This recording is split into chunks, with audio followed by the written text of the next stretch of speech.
প্রিয় দর্শক শ্রোতা, আসসালামু আলাইকুম আমার ইউটিউবার বন্ধুরা। আপনারা এই যে ছেলেটাকে দেখতে পাচ্ছেন বসে আছে, এখন তার একটা ছোট্ট ইন্টারভিউ নেব। বুঝতেই পারতেছেন, সে কর্মঠ একটি ছেলে, অবসর সময়ে রিল্যাক্স করতেছে। দেখা যাক তার কর্মের অভিজ্ঞতা এবং এখানে এসে সৌদি আরবে এসে কী কী ফেস করতেছে। আচ্ছা ভাই, আপনি সৌদি আরবে কতদিন যাবত এসেছেন? আমি তো আইছি ভাই প্রায় আপনার 5 মাস ধরে আইছি। আপনার নামটা জানা হয়নি, নামটা কাইন্ডলি বলবেন? ভাই আপনার নাম মোহাম্মদ রিয়াজ আহমেদ, আমার দেশের বাড়ি মুন্সিগঞ্জ। আমি আপন লোক, একজন মাধ্যমে আইছি আর কি, সৌদি আরব। সে যে কথা দিয়ে আপনাকে সৌদি আরব নিয়ে আসছিল সেই কথা কি সে রাখছে? না ভাই, এই কথা তো রাখে নাই তো।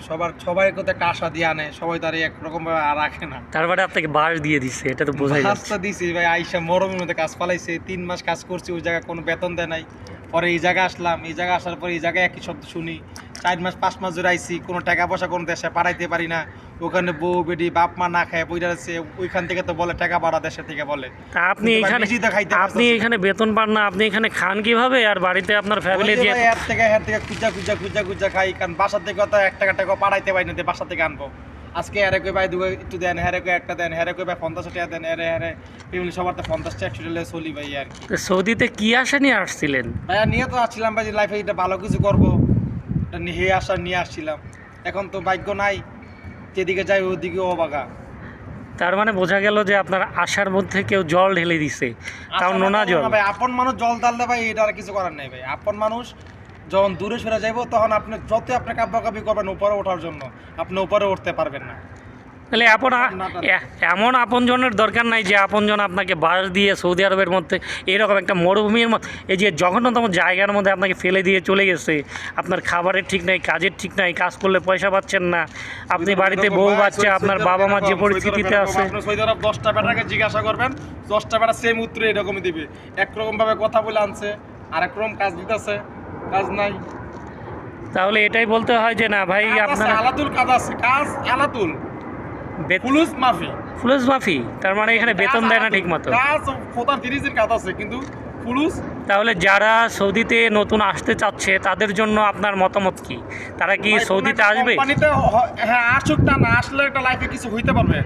হয় কোনো একটা কোম্পানিতে আসুক, ভালো টাকা কোম্পানিতে, নাহলে কাজ জানা শিখে আসুক, কোনো একটা কাজ, কোনো একটা কর্ম শিখে আসুক। না কোনো কাজ জানি না, কিছু জানি না, বিদেশ গিয়ে 1 লাখ 1.5 লাখ টাকা আমার হয়ে আসলে আমার মতন অবস্থায়। তা আপনি যে বললেন যে এখানে কাজ করলেও অনেক সময় টাকা দেয় না। কাজ করলে টাকা দেয় না, যারা কাজ জানে তাদেরকে টাকা দিতে বাধ্য হইব কইয়া। আর যারা কাজ জানে না, যেমন আমরা কাজ জানি না, আমরা যেন ডাক দিবে হ্যাঁ যাবো, কারণ আমরা অভিজ্ঞতা নাই, কোনো কিছু নাই, একটা কোম্পানি হ্যাঁ যাবো গা। আর যারা কাজ জানে তাদেরকে অভিজ্ঞতা আছে, মানুষের তাদেরকে ডাকবে। আর আমরা কাজ যাইতে গেলে ওই জায়গায় টাকা লাগবে।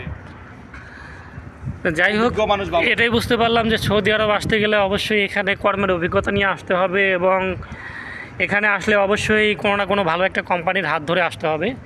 যদি এখানে যদি কোনো কোম্পানির হাত ধরে এখানে আসা যায়, কিংবা ভালো কাজ জেনে যদি আসা যায়, তাহলে অবশ্যই কিছু না কিছু করা সম্ভব।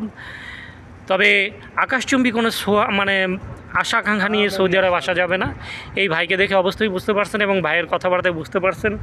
আর অনেক সময় এখানে আত্মীয় স্বজন, প্রিয় মানুষেরাও নিয়ে এসে কাছের লোকদেরকে চাকরি বাকরি দেয় না দিয়ে খুব খারাপ পরিস্থিতিতে ফেলে চলে যায়। আসলে এরকম আত্মীয় স্বজন থেকে দূরে থাকবেন, দালাল থেকে দূরে থাকবেন, যারা ভালো ভালো কথা বলবে কিন্তু এনে ফেলে দেবে বিপদের মধ্যে। তা আপনারা সবাই ভালো থাকবেন, এবং আপনারা চিন্তাভাবনা করে সৌদি আরব আসার চিন্তা করবেন। কেননা আসার পরে যদি আপনারা চিন্তা করেন যে না আমাকে এই ধরনের বিপদে ফেলে দিছে, তখন ওই যে পাছা থাপড়ানো ছাড়া আর চোখের জল ফেলা ছাড়া আর কোনো উপায় থাকবে না। সুতরাং আপনারা সবাই ভালো থাকবেন। আল্লাহ হাফেজ, আসসালামু আলাইকুম।